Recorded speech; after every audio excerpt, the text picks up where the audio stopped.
Hi, I'm Olivia, and we're back on the Wheel of Time train here. I'm filming right after I filmed the last one, not so I don't lose place, but because I'm waiting for Evelyn and Raina to join me here, and I haven't heard back about whether they're joining us or not. So I'm running out of film space on my phone here. It's starting to give me a countdown, 53 minutes. But that's okay. This isn't going to take that long. It's only 5 minutes worth of listening, well, 10 minutes at full speed worth of listening to the book. So let's see. Is that Walmart? I suspect that's from the Walmart. Yes, it's from the Walmart. Anyway, so he said that he took the shaft off of the... I'm confused. He said he took the shaft off of the thing, but now he's got two shafts. So maybe he took the whole bottom of the cart. I'll have to dig out my physical copy and look that up. Anyway, so he brings back, he realizes that the Trollocs that ran off are going to be back pretty soon, and they're going to bring that Myrddraal, or Fade as they call them, with him, and he decides it's time to get out. So he cleans up his dad's wounds and puts a bandage on it. His dad starts mumbling to himself in delirium, saying that his wife, that Kari, his wife, and Rand's mom, is as beautiful as she was when she was a girl. And and Rand, I guess Rand was, if Rand's supposed to be 18 now, I guess Rand was 3 when his mom died because she'd been dead for 15 years. And he remembers that she has soft hands, and he tells his dad to be quiet, that Kari wants him to be quiet. And his dad mumbles more quietly, so I guess that's something. But Rand's like, well, the Trollocs and Fades can probably track by smells, and there's nothing you can do about that, so he's going to do the best he can.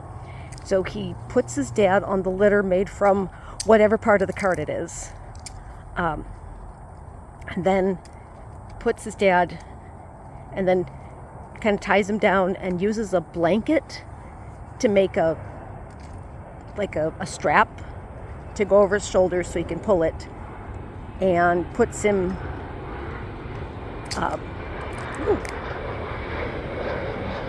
airplane. We're not too far from the airport. In fact, in a couple of chapters of The Wheel of Time, we're going to pass the airport. Anyway, I think that's the direction we're going. It feels to me like we're going north, but I think we're actually going south. So Tam is mumbling more quietly, and Rand decides that he needs to, you can tell it's pretty late in the day,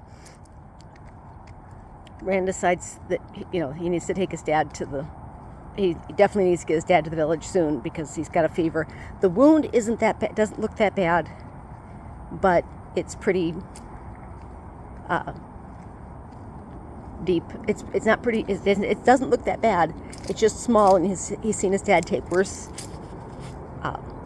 wounds working around the farm. And basically, he picks up the end of the litter and starts dragging his dad towards town. And this is a better landmark, I think. This area, I think it used to be a boarding kennel. It's real quiet now, though. I think this is part of a church. There's a church farther up the street. One second. There's a church farther up the street that used to be a United Methodist church, but when the United Methodist church schismed, they left. And I think that the field is part of the church, and one of these buildings used to be a boarding kennel. I'll have to look it up. But anyhow, so we're here. There's a street behind me. We're just kind of looking away from it because the glare from the street signs. And so that's where we are. We're in chapter, I don't know. We're going through the Westwood, and we will be back later with the rest of Rand's trip through the woods. Talk to you later. Bye-bye.